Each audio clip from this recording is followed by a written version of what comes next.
Okay, welcome everybody for our final presentation. We really do save the best for last, right? And in this case, I can actually say that I know this lady personally. I know how brilliant she is. I know what she has done for my kids. Dr. Sheila Day is with us, and she's going to be talking about boosting your immune naturally, a natural way to prevent disease and build healthy immunity and immune systems. She's a naturopathic doctor. She was also a paramedic. I'm going to bring up her PowerPoint and step away, but this is probably going to be one of the best ones, I think, of the day with homeoprophylaxis. So Dr. Sheila, thank you for being here so much and welcome. Thank you so much, Tracy. I really appreciate this opportunity to reach as many people as we can about this really important modality.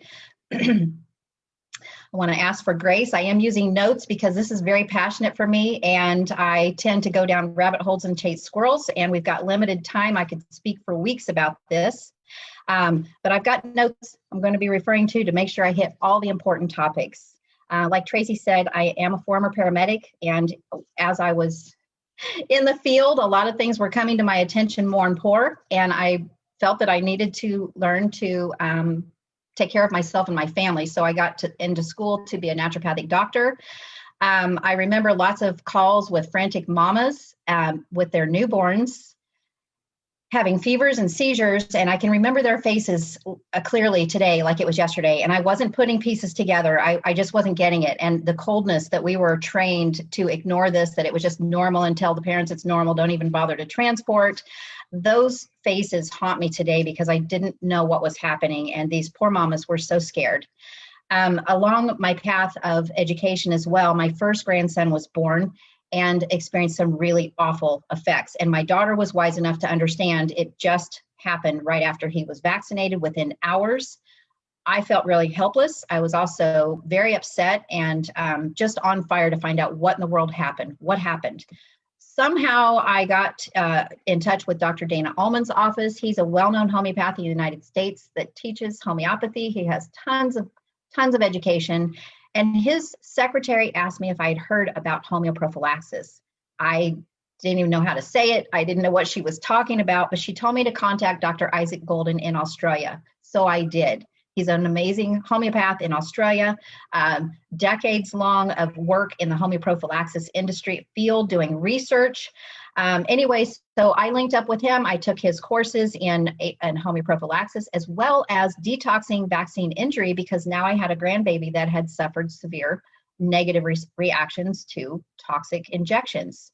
Anyway, so this is where we began the journey and why I'm so passionate about it. I have a huge group of families that I take care of worldwide, and I would really love the opportunity to tell you about this. And I ask that you please share this with everyone you know and care about because this is important information.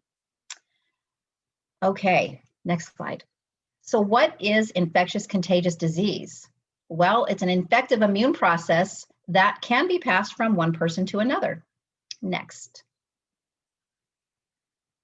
Modern science believes that bacteria and viruses are the cause of all infectious contagious disease. However, the holistic view of disease observes that when the environment of the individual is maltuned, then and only then will the person become sick. The maltuned internal environment, go ahead and go back up. The maltuned internal environment opens the door for opportunistic infections.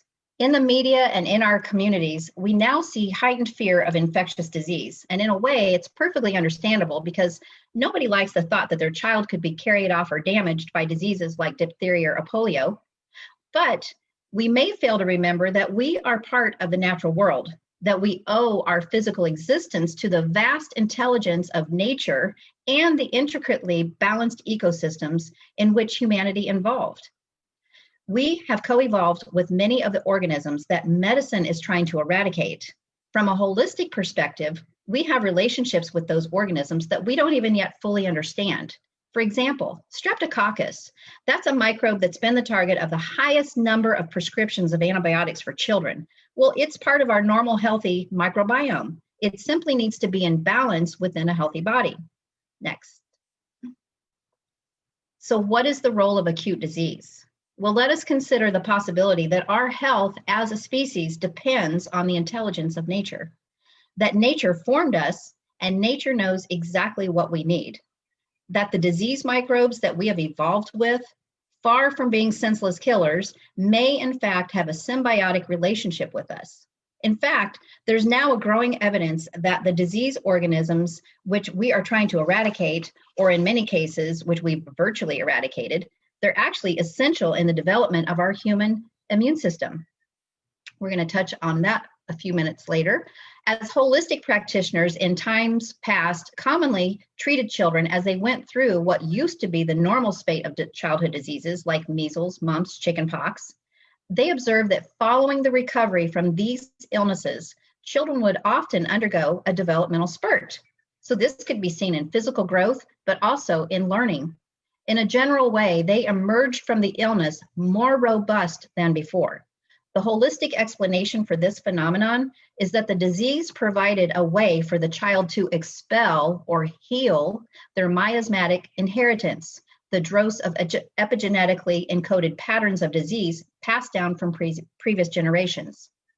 The normal process of developing a fever and a discharge liberates the body of toxins. Non-beneficial thought patterns and internal conflicts can build up over time and limit the life force of a person or group of people. The liberation of those toxins transforms the relationship of the individual or individuals to their external environment.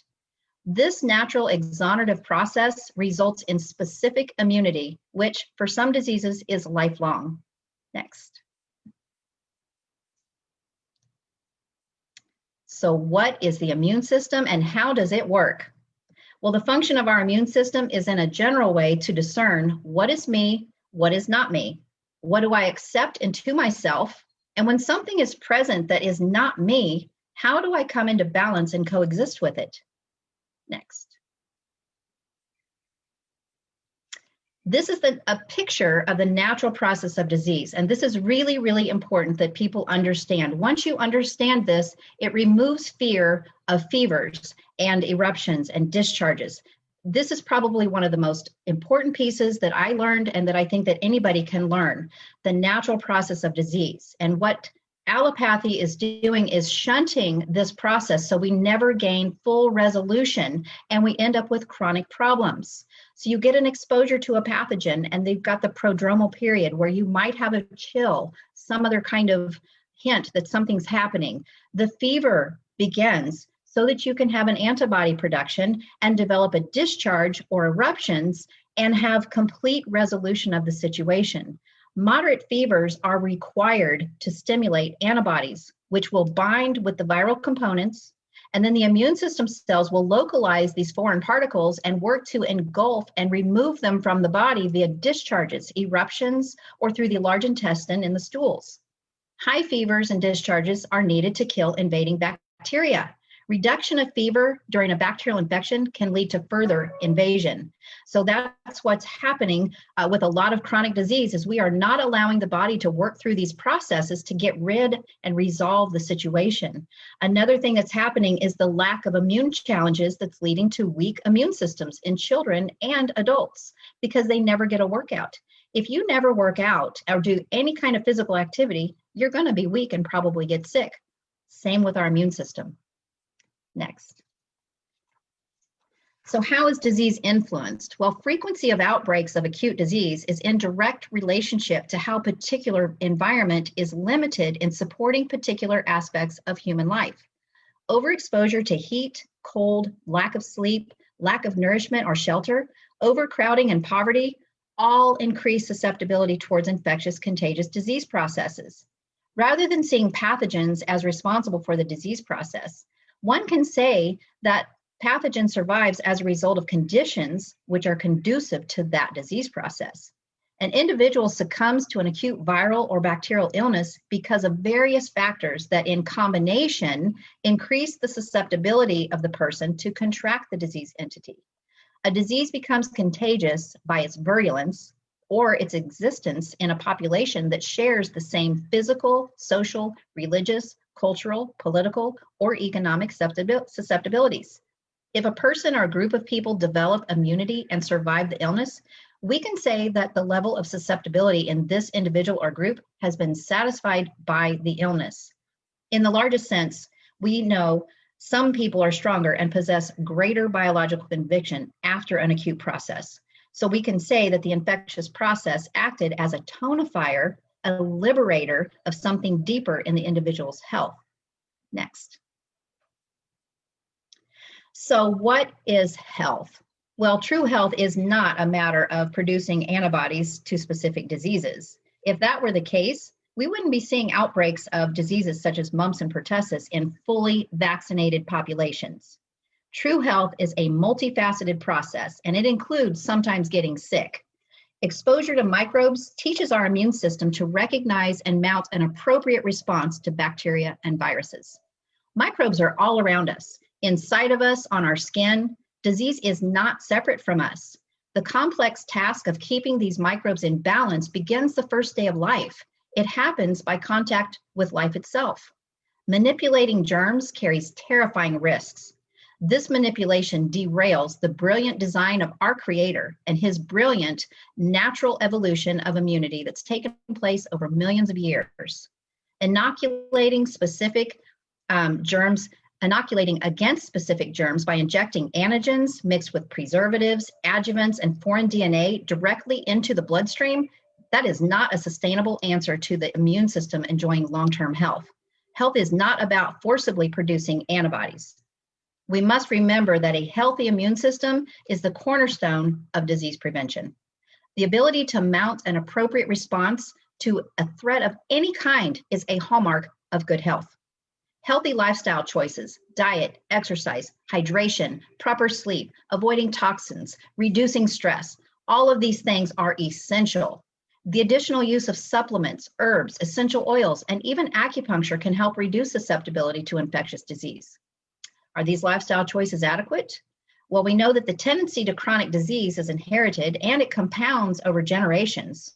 Science now confirms that homeopathy is able to alter genetic expression and reverse these inherited effects.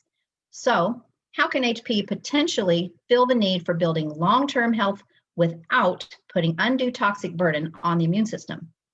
Next.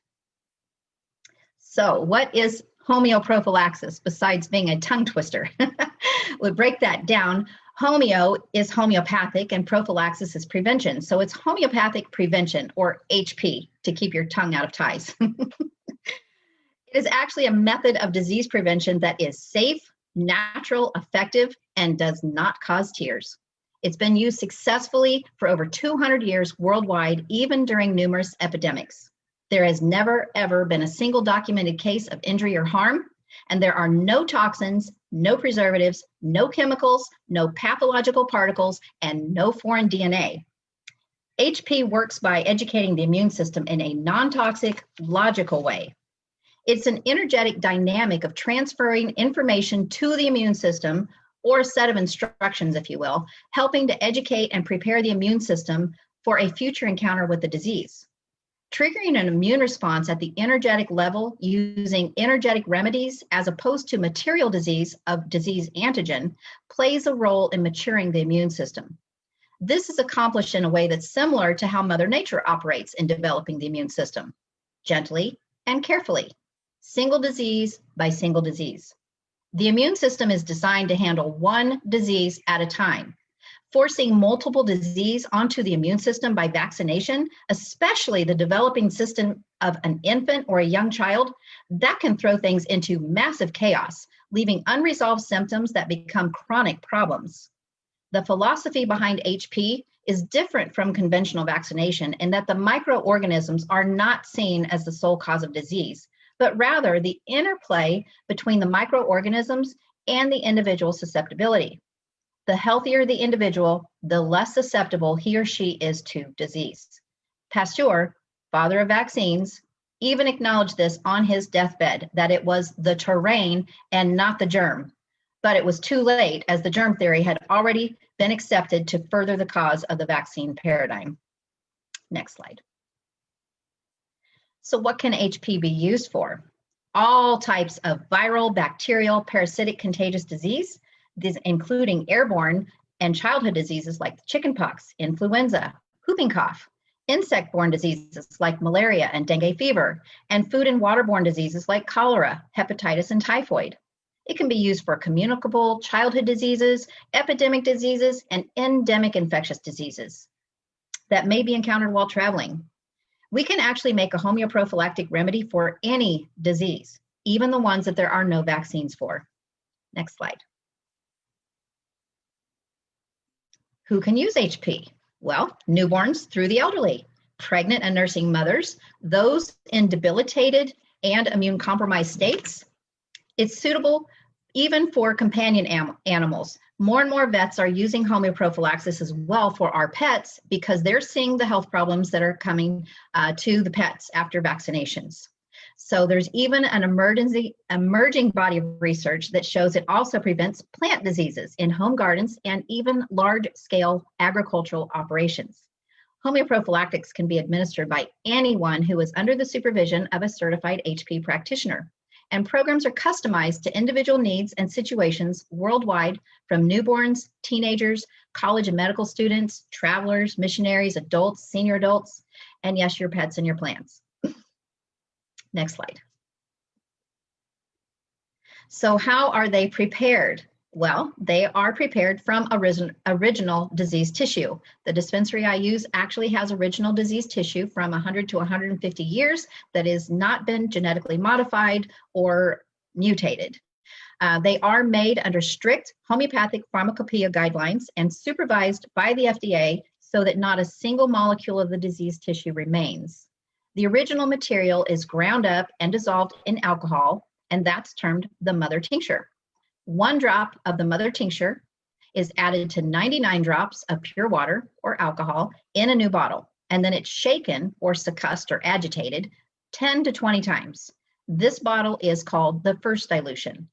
1 drop of the first dilution is then added to 99 drops of pure water or alcohol in a new bottle, shaken 10 to 20 times, and now that's the second dilution.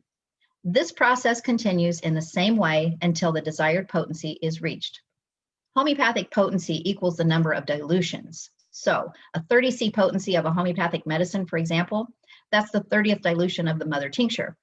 According to the laws of chemistry, the last molecule of original substance disappears with the 12th dilution, leaving only the frequency or the energy or the message of the diseased substance. This tincture is then dropped onto tiny sucrose pellets. Sucrose is a natural sugar formed in the human body. No one can be allergic to it. You can't be sensitive to it. It can't hurt anybody. But it is a stable delivery method. So 1 drop is put onto a sucrose pellet, and in various potencies, there are lots of different potencies, and that is dissolved under the tongue, immediately absorbed into the mucous membranes, just as natural disease would, waking up the immune system.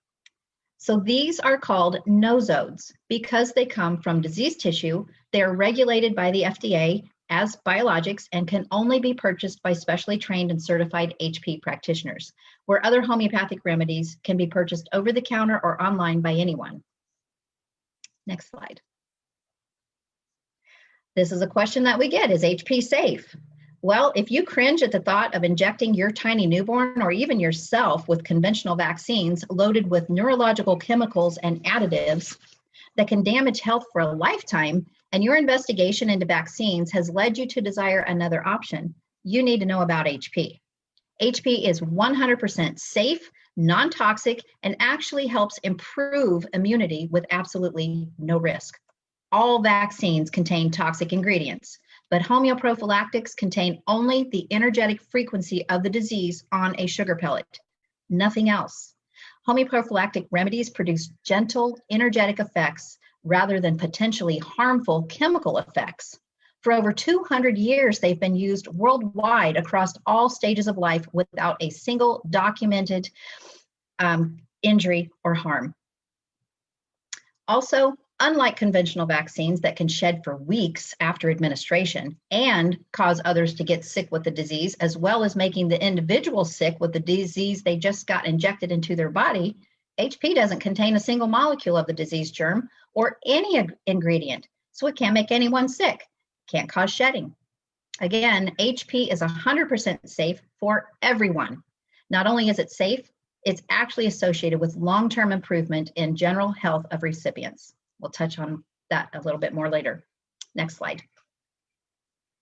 Okay, evidence for and history of HP. It's not very well heard about in the United States. It's still pretty new. My colleague introduced it in 2008 after she met Dr. Golden, who I will discuss a little further.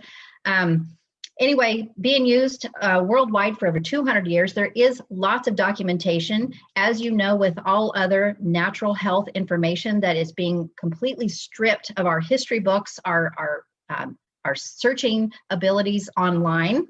It is more and more difficult to find this information. That's one of the questions I get asked a lot. How come I've never heard about this?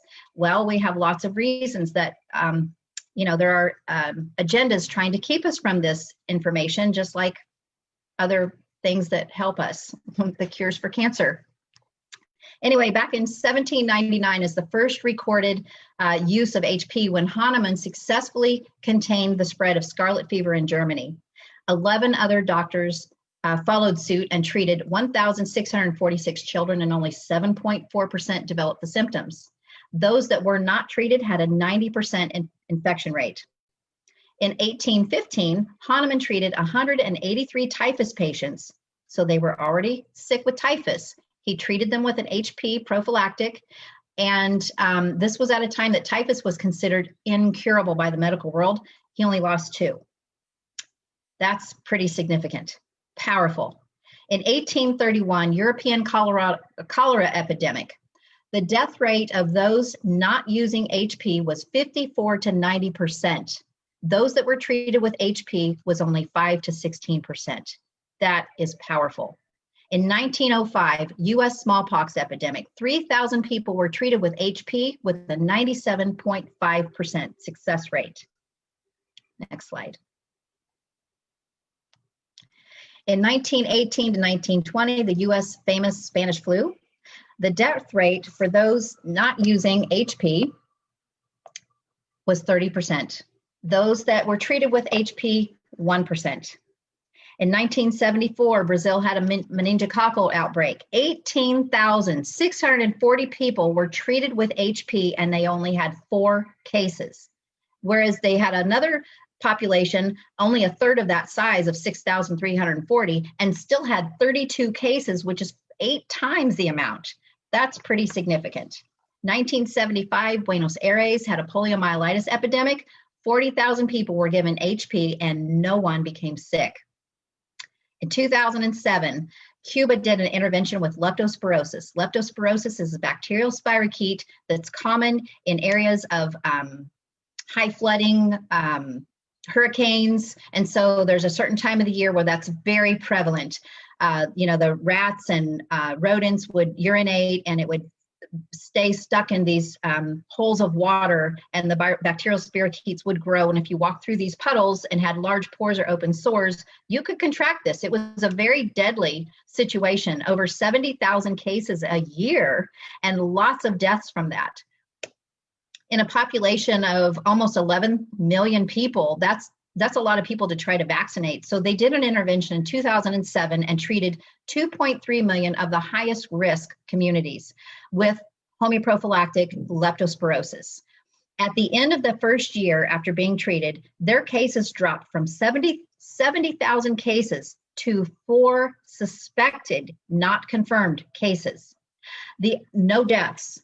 The area outlying that did not receive treatment, their cases actually went up. So after the end of the third year, there were no reports at all in the population that had been treated. The vaccinated population had no changes. They weren't, their cases were not dropping off. But the population that was treated, their cases have remained at an all-time low since HP was used. That is powerful. This is where my colleague and friend Kate Birch actually met Dr. Isaac Golden from Australia as they went to Cuba to hear about this in 2008. And Kate was on fire that we needed to bring this to the United States. And after I met Golden, I connected with her and in agreement that we need to make this a public healthcare model in the United States. Parents deserve this safe, natural, effective alternative for educating their children's immune system and have it legally accepted as satisfying the needs. And not only that, helping our society as a whole. Next slide, please.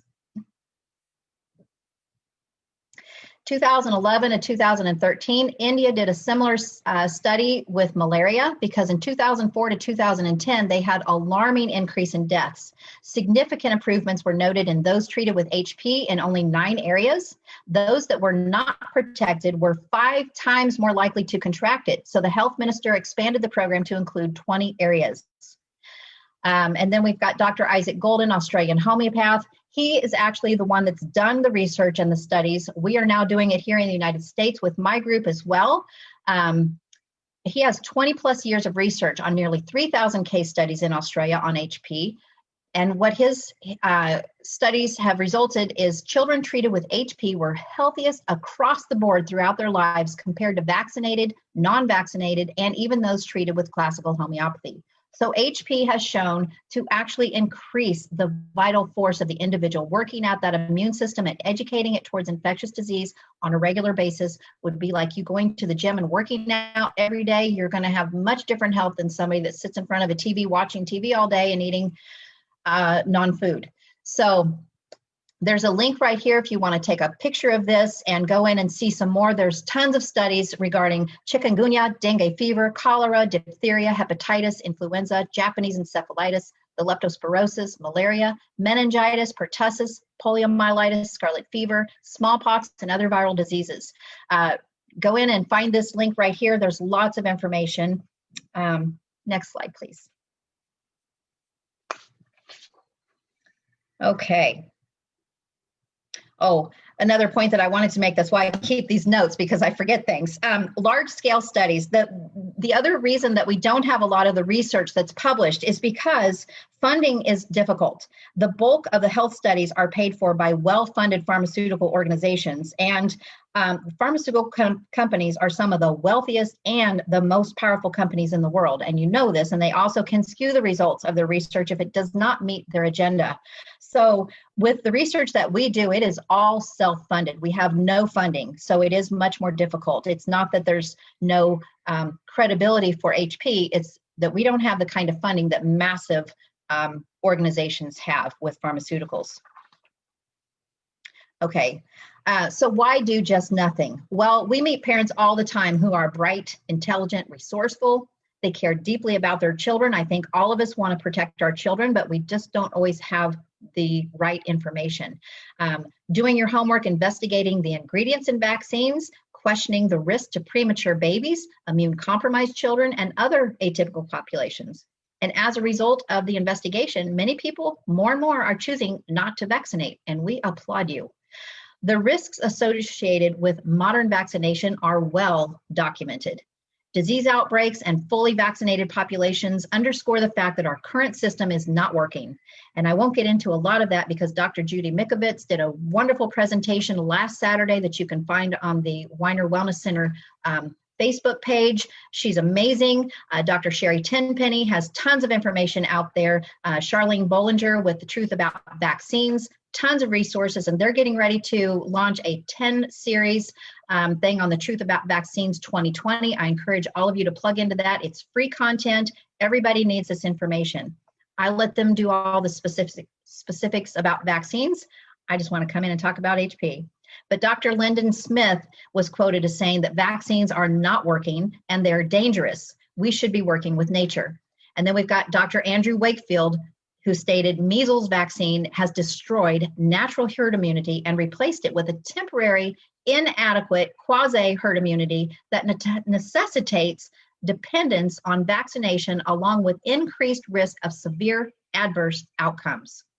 In 2011, the U.S. Supreme Court stated at the conclusion of the Hannah polling case that vaccines are unavoidably unsafe.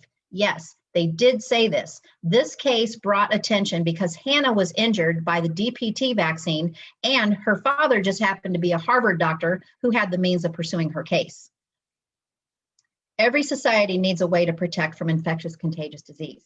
While the basic diseases of childhood like measles, mumps, chickenpox, they've always been considered relatively harmless. However, newer, more virulent strains of these diseases, which is an artifact of our current vaccination system, thank you, can and do pose a threat to vulnerable populations.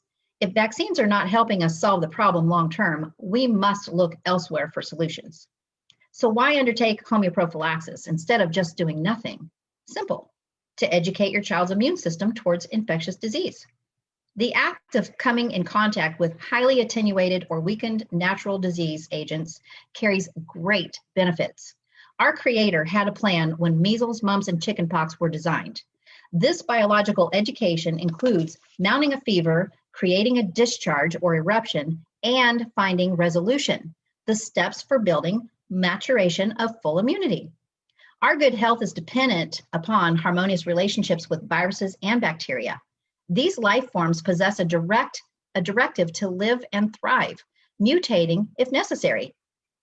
So rather than being a sitting duck and waiting around to see if you get sick, why not preemptively educate the immune system towards the disease process?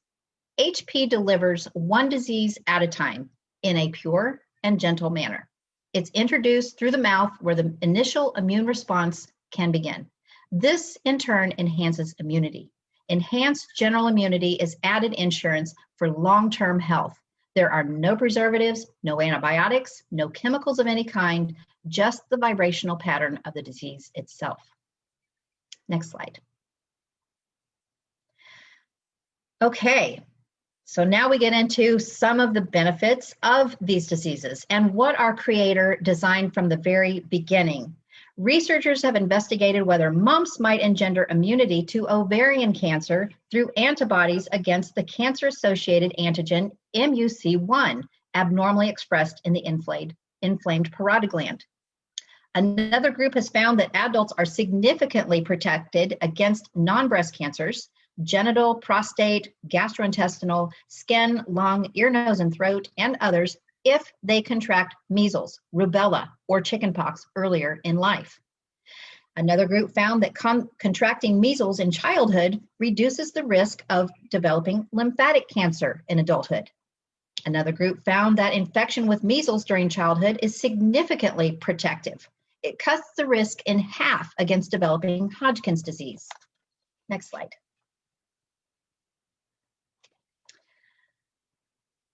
Another group found that lymph cancer is significantly more likely in adults who were not infected with measles, mumps, or rubella in childhood.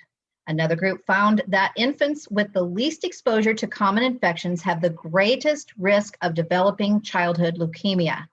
Parents, do you hear me? I know that it's scary when your children get sick, when they're running a fever and you just want to fix them and you don't want them to ever be sick, or you feel like you have failed as a parent somewhere because why is my kid always sick? This is important because there are things already stored in their body that they were born with, genetic predispositions, susceptibilities, and their body is working so hard to work these out so that they have a healthier long-term immune response to invaders. Please understand that getting sick is not bad, it's very healthy, and we want to support the body through these illnesses. It creates greater vital force for better future long-term health and less risk of chronic disease later in life. Another group also found that early exposure to infections is protective against leukemia. Next slide. Chickenpox. Oh my goodness, why are we vaccinating against chickenpox? One of the least problematic of all times. My only memory of chickenpox, I don't even remember so much being miserable. What I remember is being secluded in a bedroom at my babysitter's house, kept completely away from all the other kids and scared to death in that room all by myself, wondering why I was being locked away. That's all I remember. So some groups have reported an association between those individuals with clinical or laboratory evidence of varicella-zoster virus infection and a lower risk of glioma. Glioma is a type of tumor that starts in the brain or the spine. How many kids are you hearing more and more cases of gliomas, brain tumors, spinal tumors? How is this happening? That is not normal. Another group finds chickenpox in childhood is associated with decreased atopic disorders, IgE allergic sensitization, and leukocyte subsets. They also reported that the wild type of varicella infection up to 8 years of age is found to be protective against atopic disorders that are thought to be mediated by suppression of IgE production and allergic sensitization, as well as altered leukocyte distributions. What these studies demonstrate is the role of childhood disease in the development and maintenance of good health. In homeopathy, acute disease has always been understood as a vent for both chronic disease and inherited family tendencies, where the discharges that are part of the disease process help to liberate the body from a propensity to chronic disease. There's a source right at the bottom here. Don't know if you can see, it looks like the bottom is a little low, and I apologize for that, but you can get with me to get that link if you'd like to have it, more about these studies. Next slide. So is it possible that by reintroducing these childhood diseases via HP, that we are positively influencing our children's future health and our own? The research certainly points in that direction. In more recent times, we have a fascinating growing body of research into the effects of homeoprophylaxis, including its general effect of overall health. Large studies have been done by Dr. Isaac Golden in Australia, as well as our group here in the United States with Free and Healthy Children International. Our studies have been finding that children who undergo HP have broad health effects beyond resistance to the specific diseases addressed in the HP programs. They actually have lower rates of allergies and other chronic illnesses, ear infections, eczema, digestive issues. So many of these things that children are getting nowadays, children on HP programs have much less rates of these new abounding problems. Also less susceptibility to common bugs like the common flu and cold. Nature always seems to provide us a way to come back into balance. Once we realize that we've gone astray, we are discovering that homeoprophylaxis can repattern our relationship with disease microbes. It does this safely, not through live vaccines, but through working with the homeopathic remedies made from these diseases. These remedies, called Nosodes, provide our body with the same energetic patterns, the same set of information as the microbes themselves. This means that our bodies receive the same education benefits that they would from the microbe without having to contract the disease. This includes developing a healthy gut lining. It means lowering our rate of chronic disease, autoimmunity, and inflammation. It means rebalancing our healthy microbiome. We are finding that these benefits are available whether we're young or old, previously vaccinated or not. Through our work with HP, we feel we can ultimately play a role in healing our society as the population is increasingly able to integrate the life and health lessons provided by the microbes that challenge us. Next slide. So where can you obtain HP Nosodes or learn more information? My website is here. I have a group on Facebook called Homeopathic Immunization with Dr. Sheila. I've got people from all over the world in this group, post lots of information. There's video explanations, there's articles. We try to get tons of information in this group, educating new parents. I have even grandparents in there that first think their kids are crazy because you're not vaccinating my grandchild. And they come into the group and get great doses of wonderful education. And then they thank us for protecting their grandbabies. So this group is open to everybody. Invite all your friends. Everyone needs to know about HP. We are working so hard to make this a legal, accepted alternative in the United States because parents deserve to have a healthy option for their children and to protect the health of their children.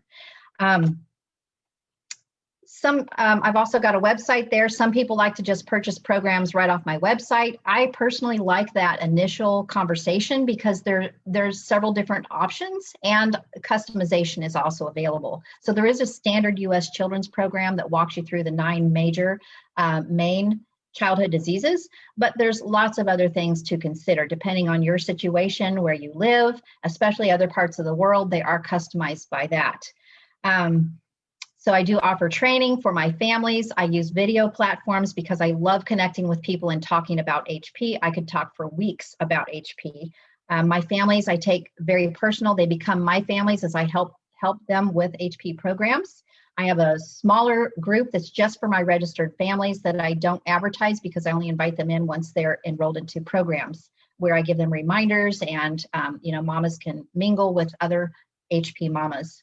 So we also have flu programs. Our flu program, I've had hundreds of people worldwide on flu programs the last 3 years with a 100% success rate. Not a single report. I asked people to report back to me and let me know how they did over the season. I've not had anyone come back yet with reports of symptoms. We also have had the new what do you call this new craze, the Rona craze that's been going on. And we've had 100% success rate with that as well since February that we've been working there. We don't discuss that much because there is a huge attack on anyone that brings up that word. So we can talk about that privately. Travel programs for people preparing to go overseas, missionaries. I've got lots of missionaries on programs overseas. College, lots of children, chiropractic families don't usually immunize, but when they go to college, there are a few concerns. And so we do things that college students might need to consider. Elderly people, nursing homes where it's pushed heavily that they receive toxic injections, which just further increase the problems that have already got them there in the first place. We can help them with HP safely and non-traumatically. There also is a place for the areas that still have exemptions. We have record keeping in here because some parents have a real threat of CPS being called. If they're not choosing to vaccinate their children, they can be threatened with negligence. I know, crazy as that seems, I don't understand it myself, and it's very infuriating. But what we have now is record keeping here where you can show proof that you are doing something proactively for your child's immune system, and it was your choice. You have a constitutional right to protect your child in the way that you see fit. We do lots of religious exemptions that are guaranteed by the United States Constitution, and people need to take their power back. So that's another thing, another passion of mine in this group is educate, equip, and empower. We have got to become empowered. We've got to take our empowerment back and quit handing it over to the authorities that do not have our best interest in mind. Anyway, I invite you to join my Facebook group. I've got a website there where you can check out the programs a little bit more, but I really do like that initial conversation. I'm open to my HP families pretty much 24/7 while they're on programs. And you can reach out to me by email at naturalwellnesswithsheila@gmail.com. And there we have it. I am all done. If I could do like little balloons and sparklers, I would. I was woo! That was awesome. So I was posting, how effective this program is, and I think everyone should get in touch with you. I really just don't think people know. And the funny thing is, Dr. Sheila, people don't talk about it that are against vaccines, right? That are anti-vax, or educate people on vaccine awareness. And they don't say, oh, but there is an alternative, because I think that's the fear, right? You stop vaccinating and you're like, oh, what do I do? Now what do I do? Oh my gosh, you're so susceptible. I don't know why they don't talk about it. Maybe they don't know. So maybe I have to connect you with my whole prayer group. But my kids are on the program. I have little documentation and I'm her bad child. I'm the one, she's always like, did you start the I'm like, no, I'm sorry. I'm like the worst. The doctor is the worst patient, right? So, and then I have the kit. This is cool. Can I show this? Is that okay? Yeah, I've got mine right here. Yeah, well, you should show, because there's lots of goodies in it. But I mean, they're little tiny vials, and inside are the little Nosodes, and they're like little sugar tabs. So there's no screaming and crying. There's no lollipops that I have to give out and further break down their the biggest problem with these is that they love them, and I have a lot of mamas contact me and say, oh my gosh, Johnny just ate the whole bottle. What do I do? And I'm like, well, we don't need charcoal. He's going to be fine. You're just going to need a bottle. Yeah. And that's the great thing, because it does what it does in the body and it does nothing more. Right. It's not like you have to worry, but I do hide mine because no offense, I have to pay for more. But yeah, so Luke is my vitamin. I will eat them. He'll go take my Probzyme and my NRDMG and my CoQ10. So I got to keep all the chewables high, because the kid just is like a vitamin fiend. But these are super easy to do. And people always ask me, well, what do? You don't vaccinate. Well, I'm like, I don't vaccinate, but I absolutely support my kid's immune system. And here's what I do. And then I send them Sheila's way, because I don't need to do everything, but I need to know what's out there that I can do. And that's the whole thing about having a network of support and working with practitioners. So lots of practitioners on here. We have some questions. So before you scram, I have to ask you these. Okay. So it looks like you have some fans on here.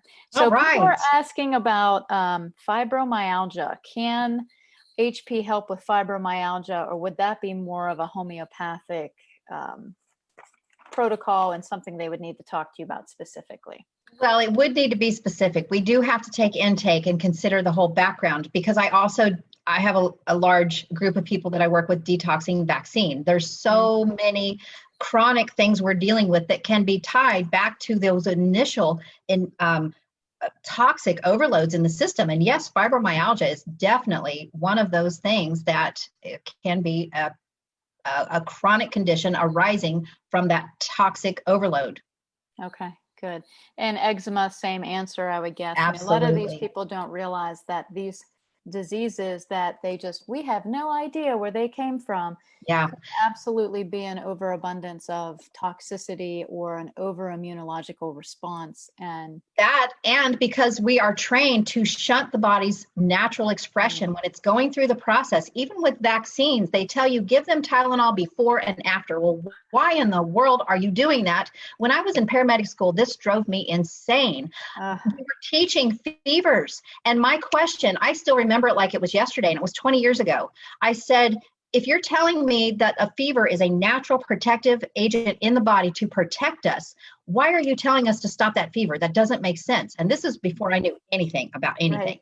That didn't make Common sense. sense kicked in, right? Your mommy. And they couldn't answer it. And all through my paramedic career, they wanted me to stop fever, stop pain. And I'm like, wait a minute, these are body telling us something's wrong. And if I stop it, by the time I get them to the ER, you're not going to know what's going on. We need the body to tell us what's going on. That we have to have that fever. We have to allow eruptions. Stop trying to stop the diarrhea. Stopping the vomiting. Quit trying to stop the fever. Quit trying to stop the runny noses and the coughing. That's the body trying to work something out. And if you keep suppressing that, you're going to have chronic disease later. That's the body trying to work out something that got suppressed. And we just talked about this in the last lecture, is that ear infections, rashes, like all these things are now considered milestones for your babies. It's like, oh, little Jimmy got his first ear infection. Oh, he had his first digestive issue and he's on, Prilosec. Oh, little Jimmy's just like, they go to the doctor and you can milestone the markers. You really can. Yes. Like, when's the first time they got the acid reflux med? When was the first ear infection, right? When was the first skin rash?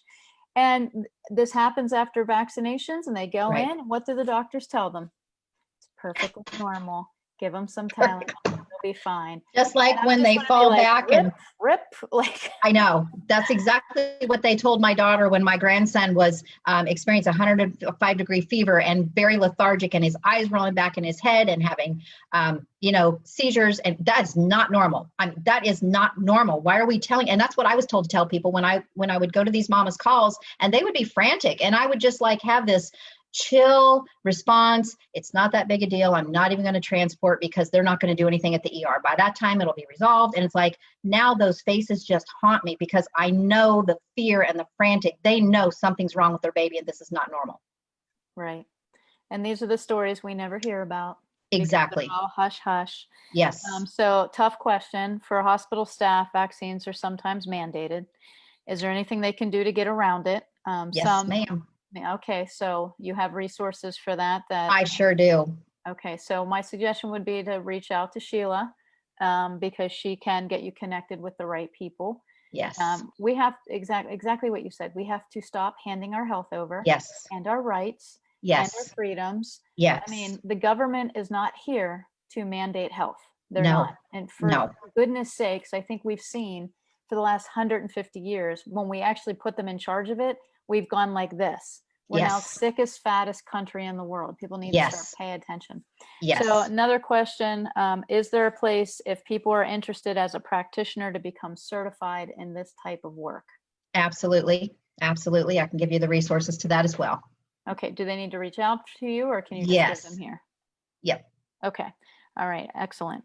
Okay. So just reach out to Sheila for those questions. Just let me see. Is there anything else you want to leave us with, Sheila? I know you've put out your contact information. I mean, I can speak for you personally. At what point 104 degrees will we need to stop the fever?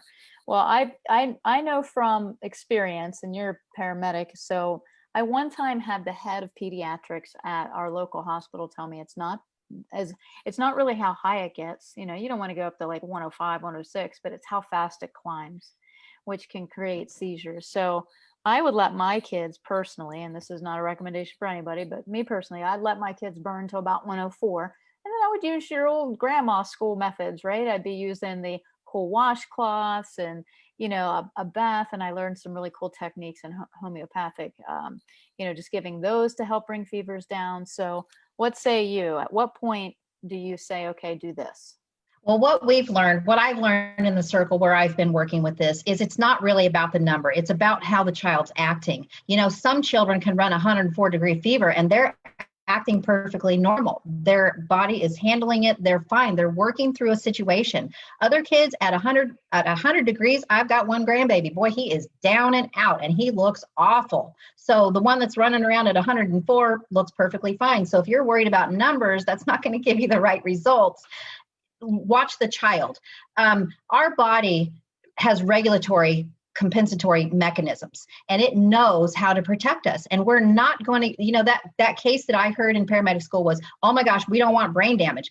That very, very rarely happens. When that kind of fever is happening, there's a brain injury or some kind of traumatic insult. It's not normal. So fevers really are not scary unless your child is becoming limp and not drinking. If they're getting dehydrated, that's really what you need to be watching. If they're not eating for days, you don't want them to eat with a fever anyway. Let the body work through this process.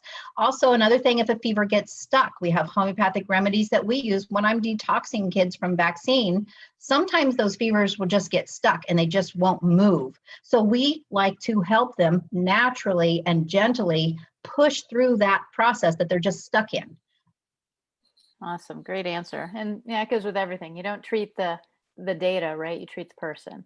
Like the person in front of you saying, I don't feel well, I'm fatigued, I'm this, but your TSH is totally fine on your blood work. We don't send them home. Yeah. Right. So, yeah. So same point. Great information. This was very well put together. A lot of good comments and responses. Feel free to go back and share the video. Feel free to go back and answer the questions. And everybody on here, please feel free to reach out to Dr. Sheila Day. You will not be sorry. And please get in our group. I mean, so much to learn in there. It's a great group. So thank you so much. Tracy, thank you for letting me do this. I just want to reach so many people. Well, we're going to share it far and wide, and I'm going to break down some really poignant things that you said and put them into little clips, and I'll send them to you and you can put them out. All right, guys. Thank you. God bless and have a great day. Yes. Bye-bye.